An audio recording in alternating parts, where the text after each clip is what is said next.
Assalamualaikum warahmatullahi wabarakatuh. Berjumpa lagi dengan saya Pak Handoko di dalam kanal YouTube ini. Bagi teman-teman yang baru pertama kali berkunjung di kanal YouTube ini, maka saya sarankan untuk klik tombol subscribe dan nyalakan lonceng notifikasinya ya, agar kalian tidak ketinggalan berbagai macam update video pembahasan soal-soal pretest PPG tahun 2022. Nah, di dalam video ini saya akan membahas terkait 35 latihan soal pretest PPG untuk guru PPKN dan juga pembahasannya gitu ya teman-teman. Jadi nanti jika ada kunci jawaban maupun pembahasan yang saya sertakan di dalam video ini menurut teman-teman kurang sesuai gitu ya, kurang tepat, atau teman-teman memiliki pendapat yang lain, maka saya sarankan untuk menyampaikan pendapat itu di dalam kolom komentar untuk kita diskusikan lebih lanjut. Oke teman-teman, tanpa berlama-lama lagi kita langsung saja menuju soal yang pertama. Menurut John Locke, kekuasaan untuk melaksanakan undang-undang termasuk kekuasaan untuk mengadili setiap pelanggaran terhadap undang-undang adalah kekuasaan A. Konstitutif, B. Legislatif, C. Eksekutif, D. Yudikatif, atau E. Eksaminatif. Untuk soal nomor 1, jawaban yang paling tepat menurut Pak Handoko adalah opsi yang D. Jadi, kekuasaan yudikatif yaitu kekuasaan untuk mempertahankan undang-undang, termasuk kekuasaan untuk mengadili setiap pelanggaran terhadap undang-undang. John Locke menyatakan kekuasaan untuk melaksanakan undang-undang, termasuk kekuasaan untuk mengadili setiap pelanggaran terhadap undang-undang merupakan kekuasaan yudikatif. Jadi jawaban yang tepat adalah opsi yang D. Kita lanjut ke soal nomor 2. Menurut John Locke, kekuasaan untuk melaksanakan hubungan luar negeri adalah kekuasaan A. Konstitutif, B. Legislatif, C. Federatif, D. Yudikatif, atau E. Eksaminatif. Untuk soal nomor 2, jawaban yang paling tepat menurut Pak Handoko adalah opsi yang C. Jadi menurut John Locke, kekuasaan federatif yaitu kekuasaan untuk melaksanakan hubungan luar negeri. Jadi jawaban yang tepat adalah opsi yang C. Kita lanjut ke soal nomor 3. Menurut Undang-Undang Dasar 1945, kekuasaan yudikatif di Indonesia dijalankan oleh lembaga A. MPR, DPR, DPRD, dan DPD, B. Kepolisian, Kejaksaan, dan Kehakiman, C. Kepolisian, Kejaksaan, dan Pengadilan, D. Mahkamah Agung, Mahkamah Konstitusi, dan Komisi Yudisial, atau E. Pengadilan Negeri, Pengadilan Tinggi, dan Kasasi, Mahkamah Agung. Untuk soal nomor 3, jawaban yang paling tepat menurut Pak Handoko adalah opsi yang D. Jadi kekuasaan yudikatif atau disebut kekuasaan kehakiman yaitu kekuasaan untuk menyelenggarakan peradilan guna menegakkan hukum dan keadilan. Kekuasaan ini dipegang oleh Mahkamah Agung dan Mahkamah Konstitusi sebagaimana ditegaskan dalam pasal 24 ayat 2 Undang-Undang Dasar Negara Republik Indonesia tahun 1945 yang menyatakan bahwa kekuasaan kehakiman dilakukan oleh sebuah Mahkamah Agung dan badan peradilan yang berada di bawahnya dalam lingkungan peradilan umum, lingkungan peradilan agama, lingkungan peradilan militer, lingkungan peradilan tata usaha negara, dan oleh sebuah mahkamah konstitusi. Jadi jawaban yang tepat untuk soal nomor 3 adalah opsi yang D. Kita lanjut ke soal nomor 4. Pada hakikatnya, kekuasaan untuk mengubah dan menetapkan undang-undang dasar di mana kekuasaan ini dijalankan oleh Majelis Permusyawaratan Rakyat sebagaimana ditegaskan dalam pasal 3 ayat 1 Undang-Undang Dasar Negara Republik Indonesia tahun 1945 adalah kekuasaan A. Konstitutif, B. Legislatif, C. Federatif, D. Yudikatif, atau E. Eksaminatif. Untuk soal nomor 4, jawaban yang paling tepat menurut Pak Handoko adalah opsi yang A. Jadi, kekuasaan konstitutif yaitu kekuasaan untuk mengubah dan menetapkan undang-undang dasar. Kekuasaan ini dijalankan oleh Majelis Permusyawaratan Rakyat sebagaimana ditegaskan dalam pasal 3 ayat 1 Undang-Undang Dasar Negara Republik Indonesia tahun 1945 yang menyatakan bahwa Majelis Permusyawaratan Rakyat berwenang mengubah dan menetapkan undang-undang dasar. Jadi jawaban yang tepat adalah opsi yang A. Kita lanjut ke soal nomor 5. Kekuasaan sebagaimana ditegaskan dalam pasal 23E ayat 1 Undang-Undang Dasar Negara Republik Indonesia tahun 1945 yang menyatakan bahwa untuk memeriksa pengelolaan dan tanggung jawab tentang keuangan negara diadakan satu badan yang bebas dan mandiri. Berdasarkan pasal tersebut, badan yang dimaksud adalah A. Menteri Keuangan Republik Indonesia, B. Dewan Perwakilan Daerah, C. Dewan Perwakilan Rakyat, D. Gubernur Bank Indonesia, atau E. Badan Pemeriksa Keuangan. Untuk soal nomor 5, jawaban yang paling tepat menurut Pak Handoko adalah opsi yang E. Jadi, kekuasaan eksaminatif atau inspektif yaitu kekuasaan yang berhubungan dengan penyelenggaraan pemeriksaan atas pengelolaan dan tanggung jawab tentang keuangan negara. Kekuasaan ini dijalankan oleh Badan Pemeriksa Keuangan sebagaimana ditegaskan dalam pasal 23E ayat 1 Undang-Undang Dasar Negara Republik Indonesia tahun 1945 yang menyatakan bahwa untuk memeriksa pengelolaan dan tanggung jawab tentang keuangan negara diadakan satu badan pemeriksa keuangan yang bebas dan mandiri. Jadi jawaban yang tepat adalah opsi yang E. Kita lanjut ke soal nomor 6. Apabila presiden dan wakil presiden tidak dapat melakukan kewajiban dalam masa jabatannya secara bersamaan, pelaksanaan tugas kepresidenan adalah A. Menteri Luar Negeri, Menteri Dalam Negeri, dan Menteri Pertahanan, B. Menteri Luar Negeri, Menteri Pertahanan, dan Menteri Sekretariat Negara, C. Menteri Dalam Negeri, Menteri Hukum dan HAM, serta Menteri Luar Negeri, D. Menteri Pertahanan, Menteri Hukum dan HAM, serta Menteri Kesekretariatan Negara, atau E. Menteri Dalam Negeri, Menteri Pertahanan, serta Menteri Koordinator Politik, Hukum, dan Keamanan. Untuk soal nomor 6, jawaban yang paling tepat menurut Pak Handoko adalah opsi yang A. Jadi, apabila presiden dan wakil presiden tidak dapat melakukan kewajiban dalam masa jabatannya secara bersamaan, pelaksana tugas kepresidenan adalah Menteri Luar Negeri, Menteri Dalam Negeri, dan Menteri Pertahanan dan Keamanan. Jadi, jawaban yang tepat adalah opsi yang A. Kita lanjut ke soal nomor 7.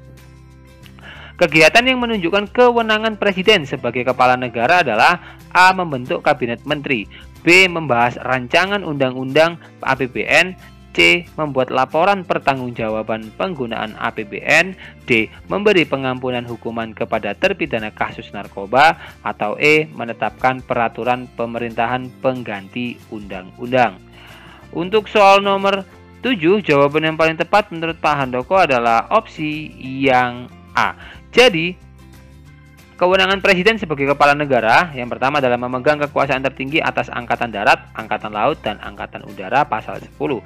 B. Menyatakan perang, membuat perdamaian dan perjanjian dengan negara lain dengan persetujuan DPR pasal 11 ayat 1. C. Membuat perjanjian internasional lainnya dengan persetujuan DPR pasal 11 ayat 2. D. Menyatakan keadaan bahaya, itu pasal 12. Kemudian E. Mengangkat duta dan konsul. Dalam mengangkat duta, presiden memperhatikan pertimbangan DPR, itu pasal 13 ayat 1 dan 2. F. Menerima penempatan duta negara lain dengan memperhatikan pertimbangan DPR, pasal 13 ayat 3. Kemudian G. Memberi gerasi rehabilitasi dengan memperhatikan pertimbangan Mahkamah Agung, itu pasal 14 ayat 1. H. Memberi amnesti dan abolisi dengan memperhatikan pertimbangan DPR, pasal 14 ayat 2. I. Memberi gelar, tanda jasa, dan lain-lain tanda kehormatan yang diatur dengan Undang-Undang pasal 15. Jadi jawaban yang tepat adalah opsi yang A. Kita lanjut ke soal nomor 8. Perhatikan fungsi Kementerian Negara berikut. 1. Melaksanakan penelitian dan pengembangan di bidang pemerintahan dalam negeri. 2. Pelaksanaan kegiatan teknik dari pusat sampai ke daerah di seluruh Indonesia. 3. Melaksanakan koordinasi, melaksanakan kebijaksanaan dan program yang telah ditetapkan di bidang tertentu yang menjadi tanggung jawabnya. 4. Menampung dan mengusahakan penyelesaian masalah yang timbul serta mengikuti perkembangan dalam bidang yang dikoordinasikannya. 5. Pelaksanaan penelitian dan pengembangan di bidang pemerintahan dalam negeri. Dari data tersebut yang termasuk fungsi Kementerian Koordinator ditandai oleh A. 1 dan 2, B. 1 dan 3, C. 2 dan 3, D. 3 dan 4, E. 3 dan 5. Untuk soal nomor 8, jawaban yang paling tepat menurut Pak Handoko adalah opsi yang D. Jadi, fungsi Kementerian Koordinator adalah melaksanakan koordinasi, melaksanakan kebijaksanaan, dan program yang telah ditetapkan di bidang tertentu yang menjadi tanggung jawabnya, menampung dan mengusahakan penyelesaian masalah yang timbul serta mengikuti perkembangan dalam bidang yang dikoordinasikannya. Jadi, jawaban yang tepat adalah opsi yang D. Kita lanjut ke soal nomor 9. Di bawah ini yang bukan merupakan kementerian yang berada di bawah Kementerian Koordinator Bidang Kemaritiman. A. Kementerian Pariwisata, B. Kementerian Perhubungan, C. Kementerian Pemuda dan Olahraga, D. Kementerian Kelautan dan Perikanan, atau E. Kementerian Energi dan Sumber Daya Mineral. Untuk soal nomor 9, jawaban yang paling tepat menurut Pak Handoko adalah opsi yang C. Jadi, yang bukan merupakan kementerian yang berada di bawah Kementerian Koordinator Bidang Kemaritiman, Kementerian Pemuda dan Olahraga. Jadi, jawaban yang tepat adalah opsi yang C. Kita lanjut ke soal nomor 10. Selain kementerian yang menangani urusan pemerintahan, terdapat juga kementerian koordinator yang bertugas A. Melakukan sinkronisasi dan koordinasi serta urusan kementerian-kementerian yang berada di dalam lingkup tugasnya.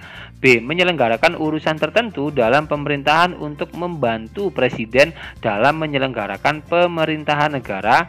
C. Menjalankan fungsi perumusan dan penetapan kebijakan di bidangnya. D. Pengelolaan barang milik atau kekayaan negara yang menjadi tanggung jawabnya. D. Pengawasan atas pelaksanaan tugas di bidangnya. Atau E. Menangani urusan pemerintahan yang nama kementeriannya secara tegas disebutkan dalam Undang-Undang Dasar Negara Republik Indonesia tahun 1945. Untuk soal nomor 10, jawaban yang paling tepat menurut Pak Handoko adalah opsi yang A. Jadi, Kementerian Koordinator bertugas melakukan sinkronisasi dan koordinasi urusan kementerian-kementerian yang berada di dalam lingkup tugasnya. Kementerian Koordinator terdiri atas Kementerian Koordinator Bidang Politik, Hukum, dan Keamanan, Kementerian Koordinator Bidang Perekonomian, dan Kementerian Koordinator Bidang Kesejahteraan Rakyat. Jadi, jawaban yang tepat adalah opsi yang A. Kita lanjut ke soal nomor 11. Tugas negara juga melindungi wilayah ZEE yang merupakan batas wilayah laut suatu negara dari garis pantai yang luasnya A 200 mil, B 240 mil, C 250 mil, D 260 mil, E 300 mil. Untuk soal nomor 11, jawaban yang paling tepat menurut Pak Handoko adalah opsi yang A. Jadi, zona ekonomi eksklusif adalah jalur laut selebar 200 mil. Laut ke arah laut terbuka diukur dari garis dasar di dalam zona ekonomi eksklusif ini. Indonesia mendapat kesempatan pertama dalam memanfaatkan sumber daya laut. Jadi, jawaban yang tepat adalah opsi yang A. Kita lanjut ke soal nomor 12.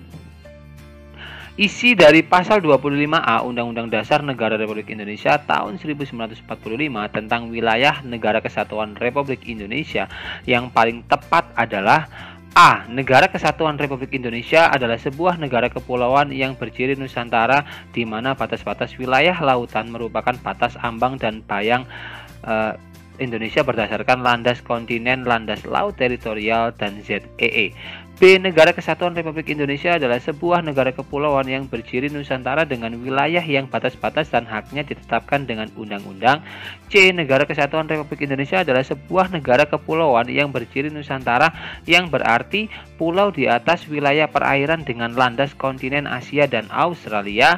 D. Negara Kesatuan Republik Indonesia adalah sebuah negara kepulauan yang berciri Nusantara di mana batas wilayahnya ditetapkan berdasarkan luas wilayah Nusantara ketika zaman Majapahit dan Sriwijaya. Atau E. Negara Kesatuan Republik Indonesia adalah sebuah negara kepulauan yang berciri Nusantara dengan keanekaragaman budaya dan etnis. Untuk soal nomor 12, jawaban yang paling tepat menurut Pak Handoko adalah opsi yang B. Jadi, pasal 25A Undang-Undang Dasar Negara Republik Indonesia tahun 1945 yang menyatakan bahwa Negara Kesatuan Republik Indonesia adalah sebuah negara kepulauan yang berciri Nusantara dengan wilayah yang batas-batas dan hak-haknya ditetapkan oleh undang-undang. Jadi, jawaban yang tepat adalah opsi yang B. Kita lanjut ke soal nomor 13. Berdasarkan pasal 28E ayat 1 Undang-Undang Dasar Negara Republik Indonesia tahun 1945 yang menyatakan setiap orang bebas memilih tempat tinggal di wilayah negara dan meninggalkannya serta berhak kembali, bermakna A. Jika ada warga negara yang ingin bepergian ke luar negeri dapat melakukannya kapan saja dan dapat tinggal di mana saja. B. Warga negara yang tinggal di wilayah Indonesia dapat bolak-balik ke wilayah negara lain yang penting memiliki domisili di Indonesia.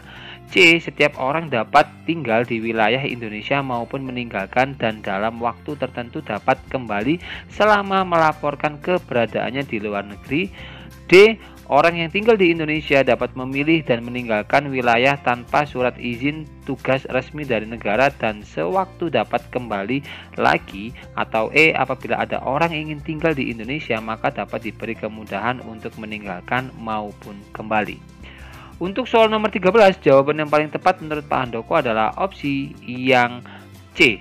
Jadi berdasarkan pasal 28E ayat 1 Undang-Undang Dasar Negara Republik Indonesia tahun 1945 yang menyatakan setiap orang bebas memilih tempat tinggal di wilayah negara dan meninggalkannya serta berhak kembali, bermakna setiap orang dapat tinggal di wilayah Indonesia maupun meninggalkan dan dalam waktu tertentu dapat kembali selama melaporkannya keberadaannya di luar negeri. Jadi jawaban yang tepat adalah opsi yang C.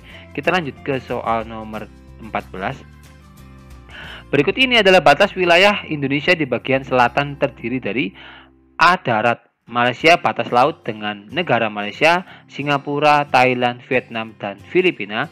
B. Samudra Hindia dan perairan negara India. C. Daratan Papua Nugini dan perairan Samudra Pasifik.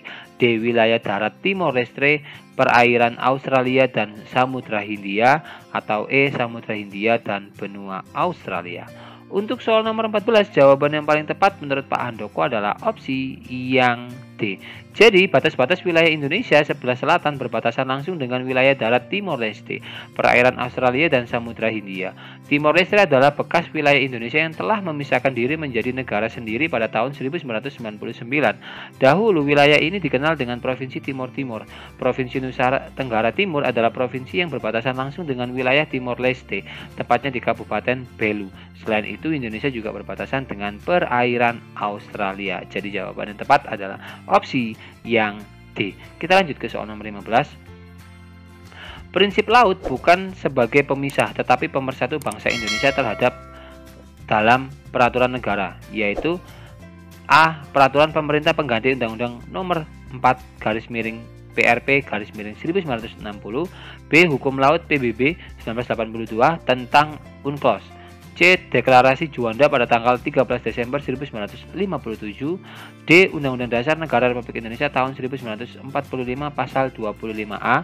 Atau E. Undang-Undang Republik Indonesia tahun nomor 32 tahun 2014 tentang kelautan. Untuk soal nomor 15, jawaban yang paling tepat menurut Pak Handoko adalah opsi yang A. Jadi laut bukan sebagai pemisah tetapi pemersatu bangsa Indonesia. Prinsip ini kemudian ditegaskan melalui peraturan pemerintah pengganti Undang-Undang Nomor 4 PRP 1960 tentang perairan Indonesia. Jadi jawaban yang tepat adalah opsi yang A. Kita lanjut ke soal nomor 16. Ketentuan tentang kewarganegaraan diatur dalam Undang-Undang Dasar Negara Republik Indonesia tahun 1945. Pasal A26, B27, C28, D29, atau E30. Untuk soal nomor 16, jawaban yang paling tepat menurut Pak Handoko adalah opsi yang A.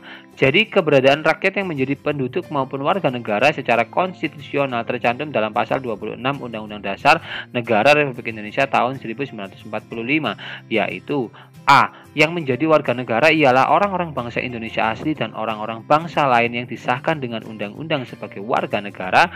B. Penduduk ialah warga negara Indonesia dan orang asing yang bertempat tinggal di Indonesia. C. Hal-hal mengenai warga negara dan penduduk diatur dengan undang-undang. Jadi jawaban yang tepat adalah opsi yang A.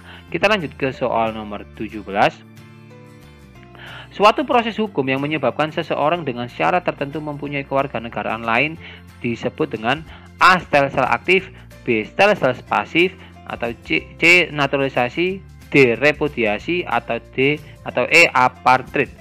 Untuk soal nomor 17, jawaban yang paling tepat menurut Pak Handoko adalah opsi yang A.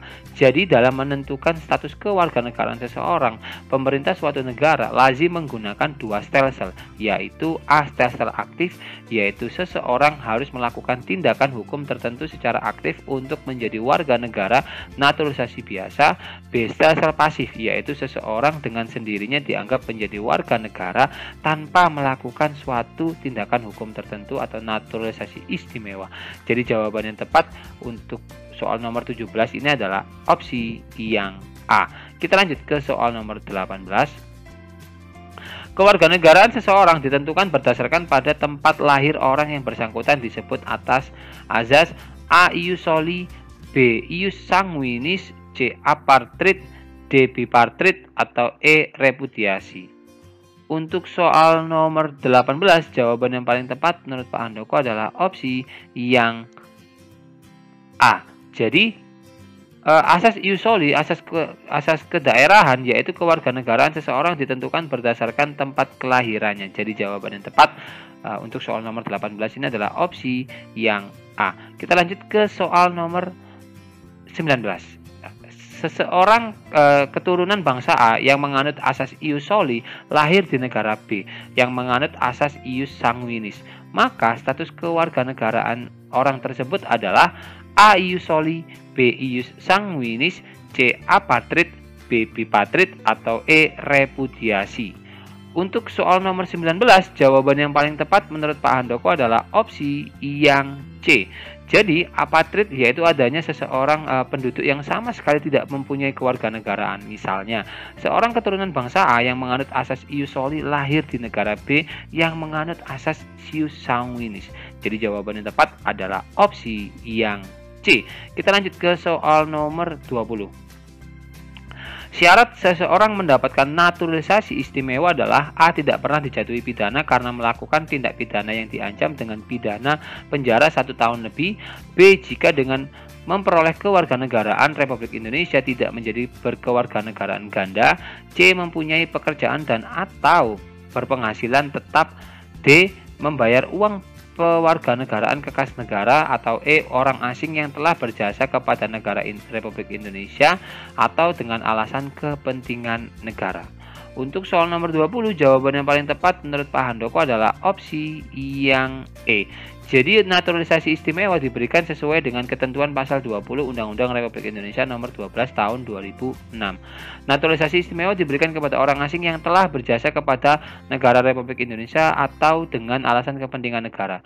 Setelah memperoleh pertimbangan Dewan Perwakilan Rakyat Republik Indonesia, naturalisasi istimewa batal diberikan jika menyebabkan orang asing tersebut berkewarganegaraan ganda. Jadi jawaban yang tepat adalah opsi yang E. Kita lanjut ke soal nomor 21.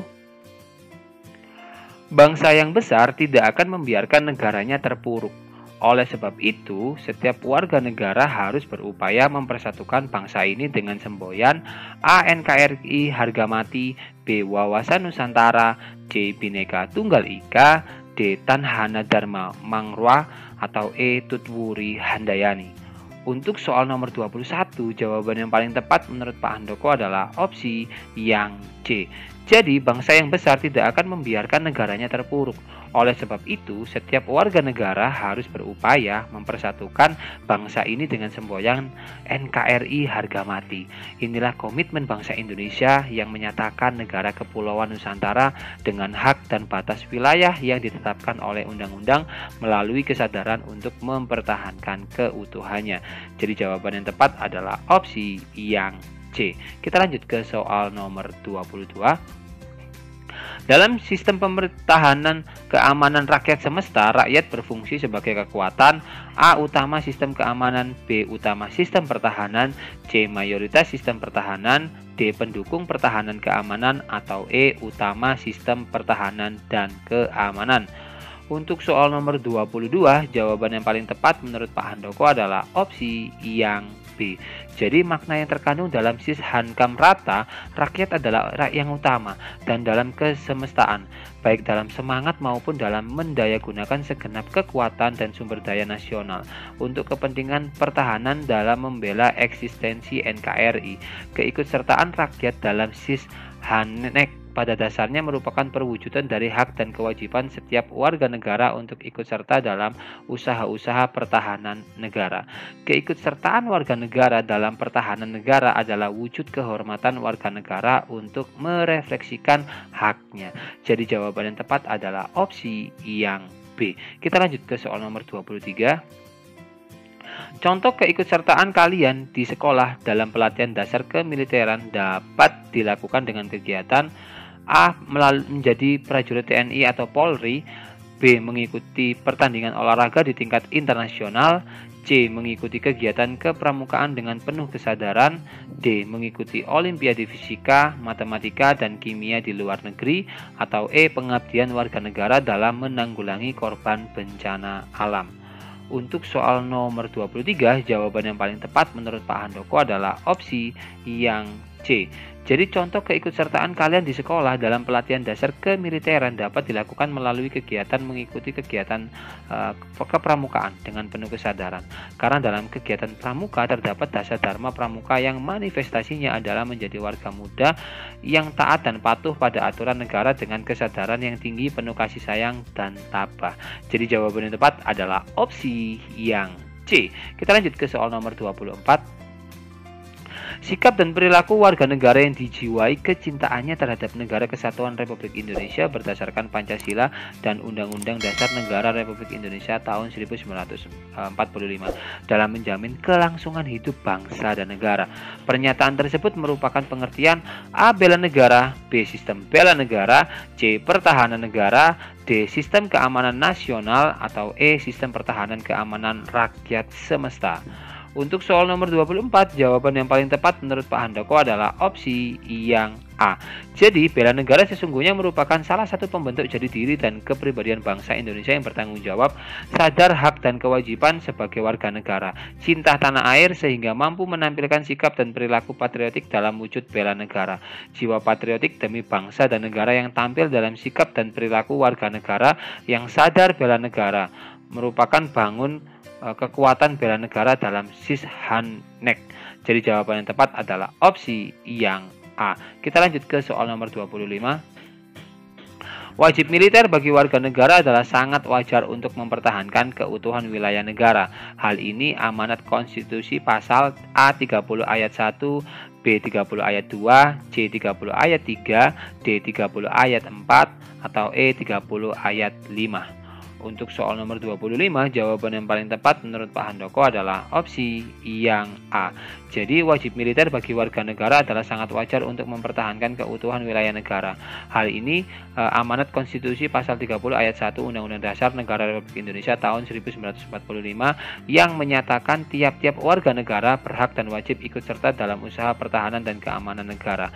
Artinya, upaya wajib militer merupakan salah satu yang menjadi upaya untuk melaksanakan bela negara. Jadi jawaban yang tepat adalah opsi yang A. Kita lanjut ke soal nomor 26. Pada dasarnya, suasana kehidupan politik pemerintahan yang terdiri atas lembaga legislatif, eksekutif, dan yudikatif dinamakan A. Interest Group, B. Pressure Group, C. Political Figures, D. Infrastruktur politik, atau E. Suprastruktur politik. Untuk soal nomor 26, jawaban yang paling tepat menurut Pak Handoko adalah opsi yang E. Jadi kekuatan suprastruktur politik yang tergolong dalam Lembaga Tinggi Negara Indonesia adalah sebagai berikut.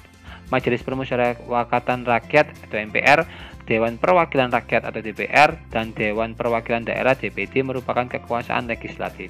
Presiden atau Wakil Presiden merupakan kekuatan eksekutif. Mahkamah Agung Mahkamah Konstitusi dan Komisi Yudisial merupakan kekuasaan yudikatif. Badan Pemeriksa Keuangan merupakan kekuasaan eksaminatif. Jadi jawaban yang tepat adalah opsi yang E. Kita lanjut ke soal nomor 27. Perhatikan wewenang suprastruktur politik jika diimplementasikan dalam bidang organisasi OSIS di sekolahmu. 1. Biro Karya Tulis Ilmiah dan Debat. 2. Musyawarah perwakilan kelas. 3. Perwakilan kelas. 4. Biro Kesenian. 5. Wakil dan Ketua OSIS. Berdasarkan lembaga tersebut di atas yang merupakan replika atau mewakili lembaga suprastruktur dalam sistem organisasi di sekolah ditandai oleh nomor A123, B134, C135, D235, E345. Untuk soal nomor 27, jawaban yang paling tepat menurut Pak Handoko adalah opsi yang D. Jadi berdasarkan lembaga yang tergolong pada struktur politik, maka berdasarkan wewenangnya dapat diibaratkan suprastruktur politik dalam organisasi di persekolahan adalah sebagai berikut. A. Musyawarah perwakilan kelas memiliki wewenang seperti MPR atau DPR. B. Perwakilan kelas memiliki wewenang seperti DPD.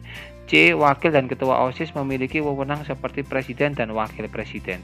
Jawaban yang tepat untuk soal nomor 27 ini adalah opsi yang D. Kita lanjut ke soal nomor 28. Pada dasarnya, infrastruktur politik mencakup seluruh organisasi untuk menyalurkan aspirasi rakyat, kecuali A. Partai politik, B. Lembaga negara, C. Kelompok penekan, D. Kelompok kepentingan, atau E. Pendapat umum bersama media massa.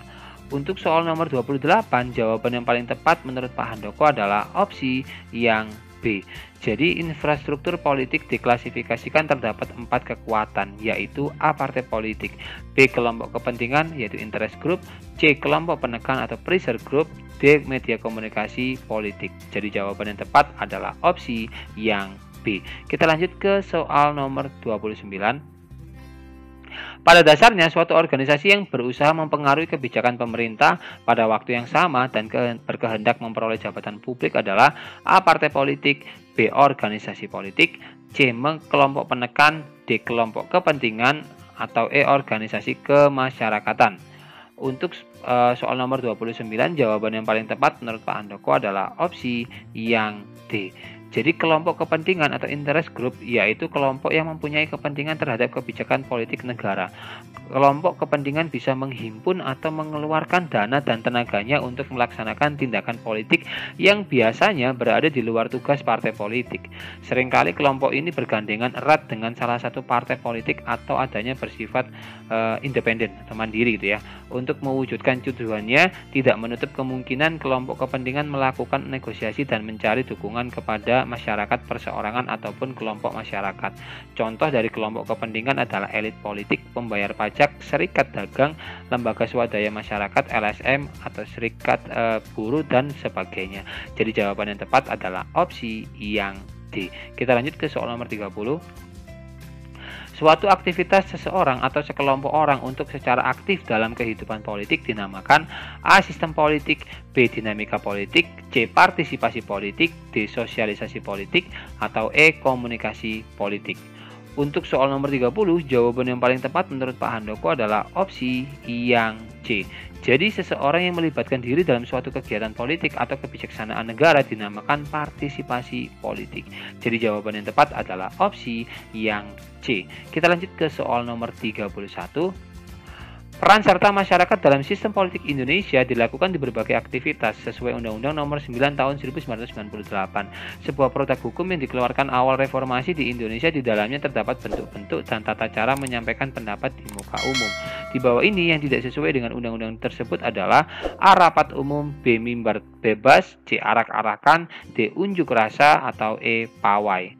Untuk soal nomor 31, jawaban yang paling tepat menurut Pak Handoko adalah opsi yang C. Jadi sesuai Undang-Undang Nomor 9 Tahun 1998, sebuah produk hukum yang dikeluarkan awal reformasi di Indonesia menjelaskan bentuk-bentuk dan tata cara menyampaikan pendapat di muka umum, yakni rapat umum, mimbar, bebas, unjuk rasa, dan pawai. Jadi jawaban yang tepat adalah opsi yang C.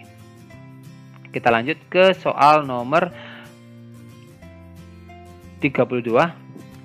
Salah satu perwujudan sikap positif warga negara dalam pengembangan demokrasi adalah A. Menyukseskan pemilihan umum yang jurdil dan luber, B. Berusaha untuk meningkatkan kesejahteraan keluarga, C. Mengajak orang lain untuk memeluk agama yang diyakininya, D. Ikut serta dalam usaha meningkatkan kesejahteraan orang yang separtai, atau E. Melaksanakan hak pilih dalam pemilu untuk mendapatkan keuntungan pribadi. Untuk soal nomor 32, jawaban yang paling tepat menurut Pak Handoko adalah opsi yang A. Jadi ciri negara demokrasi diantaranya kedaulatan berada di tangan rakyat, adanya lembaga perwakilan rakyat, adanya pemilu, kekuasaan presiden tidak terbatas, dan kebebasan pers. Oleh sebab itu, sikap positif warga negara dalam pengembangan demokrasi sebagai orang yang menghargai sistem pemerintahan demokrasi diantaranya adalah mampu mensukseskan pemilihan umum yang jurdil dan luber.